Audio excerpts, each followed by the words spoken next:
بسم اللہ الرحمن الرحیم۔ السلام علیکم۔ ایک بادشاہ بہت عیاش اور حسن پرست تھا۔ اس کا حرم خوبصورت لڑکیوں سے بھرا رہتا تھا۔ جس لڑکی پر اس کا دل آ جاتا وہ اسی شام اس کے بستر میں پہنچا دی جاتی تھی۔ بادشاہ کا وزیر بہت سمجھدار اور مخلص آدمی تھا۔ ہر کام میں بادشاہ اس کی رائے کو اہمیت دیتا اور ہر مہم میں اس کو ساتھ شریک رکھتا تھا۔ ایک دن محل میں دعوتیں عام چل رہی تھی۔ سب وزیر مشیر اپنی بیگمات کے ساتھ تشریف لائے تھے کہ بادشاہ کی نظر وزیر کی بیوی پر پڑ گئی۔ اتنی حسین عورت تو اس کے حرم میں بھی نہیں تھی جتنی حسین اس کے وزیر کی بیوی تھی۔ حسب معمول بادشاہ کی رال ٹپک پڑی، لیکن مسئلہ یہ تھا اس بار سامنے کوئی عام عورت نہیں بلکہ اس کے عزیز وزیر کی بیوی اور عزت تھی۔ ساری رات وہ سو نہیں سکا اور وزیر کی بیوی کے بارے میں سوچتا رہا۔ اس کو کوئی راستہ نظر نہیں آ رہا تھا۔ آخر کار اس کے دماغ نے ایک منصوبہ بنا لیا۔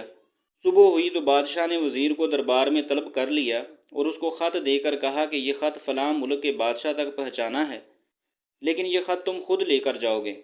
اتنے خفیہ خط کے لیے تمہارے علاوہ کسی اور پر بھروسہ نہیں کر سکتا۔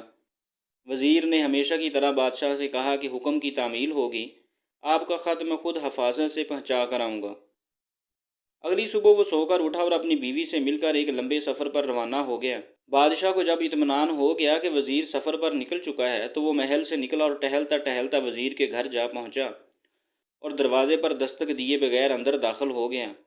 وزیر کی بیوی نہا کر دھوپ میں بیٹھی بال خشک کر رہی تھی۔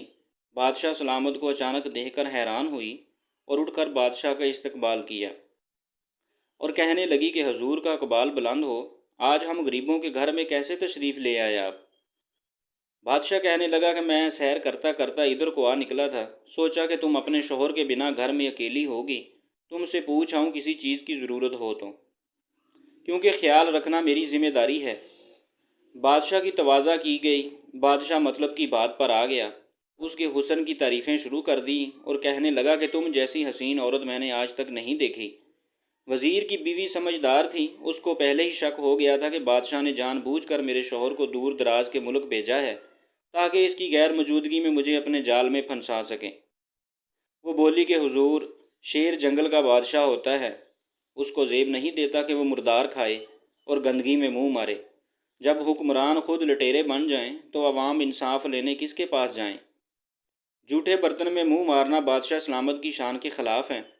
وزیر کی بیوی کے منہ سے ایسی دانش مندانہ باتیں سن کر بادشاہ کو اپنی حرکت پر شدید افسوس ہوا۔ وہ اٹھا اور باہر نکل گیا۔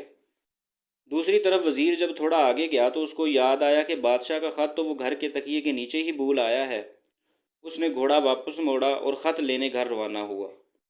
وزیر اپنے گھر پہنچا تو تکیے کے نیچے خط نکالتے وقت اس کی نظر پلنگ کے نیچے پڑی۔ بادشاہ کے نال یعنی چپل پڑی جو وہ جلدی میں بھول گیا تھا۔ وزیر کا سر چکرا کر رہ گیا اور وہ سمجھ گیا کہ بادشاہ نے اس کو سفر پر اس لیے بھیجا تاکہ وہ اپنا مطلب پورا کر سکے۔ وزیر کسی کو کچھ بتائے بغیر چپ چاپ گھر سے نکل گیا۔ خط لے کر وہ چل پڑا اور کام ختم کرنے کے بعد بادشاہ کے پاس واپس آیا تو بادشاہ نے انعام کے طور پر اسے 100 دینار دیے۔ وزیر دینار لے کر بازار گیا اور عورتوں کے استعمال کے کچھ کپڑے خرید لیے اور گھر پہنچ کر بیوی کو سلام کیا اور کہا چلو آپ کے ماں باپ کے گھر چلتے ہیں۔ بیوی نے پوچھا کہ یہ کیا ہے؟ کہا کہ بادشاہ نے انعام دیا ہے اور میں چاہتا ہوں کہ یہ پہن کر اپنے گھر والوں کو بتاؤ۔ تو بیوی بولی جیسے آپ چاہو۔ بیوی تیار ہوئی اور اپنے والدین کے گھر اپنے شوہر کے ساتھ روانہ ہوئی۔ داماد اور بیوی کے لائے گئے سامان کو وہ لوگ دیکھ کر بہت زیادہ خوش ہو گئے۔ وزیر بیوی کو چھوڑ کر واپس آ گیا اور 1 مہینہ گزرنے کے باوجود نہ بیوی کا پوچھا اور نہ اس کو واپس لایا۔ کچھ دن بعد اس کے سالے اس سے ملنے آئے اور اس سے پوچھا وزیر صاحب، ہماری بہن سے غصے اور ناراضگی کی وجہ بتا دیں یا پھر ہم آپ کو قاضی کے پاس پیش کریں گے۔ تو وزیر نے کہا اگر تم چاہو تو کر لو پیش، لیکن میرے ذمے اب اس کا کوئی حق باقی نہیں جو میں نے ادا نہ کیا ہو۔ وہ لوگ اپنا کیس قاضی کے پاس لے گئے تو قاضی نے وزیر کو بلایا۔ قاضی اس وقت بادشاہ کے ساتھ بیٹھا ہوا تھا۔ لڑکی کے بھائیوں نے کہا کہ اللہ بادشاہ سلامت اور قاضی کو قائم اور دائم رکھے۔ قاضی صاحب، ہم نے ایک سرسبز باغ پھلوں سے بھرے ہوئے اور ساتھ میں میٹھے پانی کا کنواں اس شخص کے حوالے کیا تھا، تو اس شخص نے ہمارا باغ اجاڑ دیا، سارے پھل کھا لیے اور درخت کاٹ لیا اور کنویں کو خراب کر کے بند کر دیا۔ قاضی نے وزیر کی طرف متوجہ ہو کر پوچھا تم کیا کہتے ہو؟ وزیر نے کہا قاضی صاحب، جو باغ مجھے دیا گیا تھا وہ اس سے بہتر حالت میں انہیں واپس کیا گیا ہے۔ قاضی نے پوچھا کیا اس نے باغ تمہارے حوالے اسی حالت میں واپس کیا ہے جیسے پہلے تھا؟ انہوں نے کہا ہاں، ویسے ہی حالت میں واپس کیا ہے، لیکن ہم اس سے باغ واپس کرنے کی وجہ پوچھنا چاہتے ہیں۔ قاضی نے کہا ہاں وزیر، تم کیا کہنا چاہتے ہو اس بارے میں؟